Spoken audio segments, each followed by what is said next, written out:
Imagine sitting down on your couch, you're ready to watch a movie, but you can't find Netflix on your Apple TV. It's frustrating, right? But don't worry, in this video, I'm going to walk you through some simple steps to make Netflix work on your Apple TV in no time. So first, you're going to make sure that your Apple TV is connected to the internet, all right? So basically, without the internet, Netflix is not going to be working, all right? So, second, open up the App Store on your Apple TV and search for the Netflix app. Once you find it, click to download it. Third, sign in with your Netflix account, okay? If you don't have one, you can sign up on Netflix's website, all right? Fourth, you're gonna check for any updates on your Apple TV. Outdated software can sometimes cause problems with Netflix.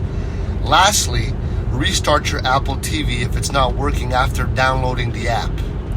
If you're excited to start streaming, hit that like button, leave a comment. Don't forget to subscribe for more tips like this. Let me know if this worked for you. Thanks for being here. Love you. Ciao.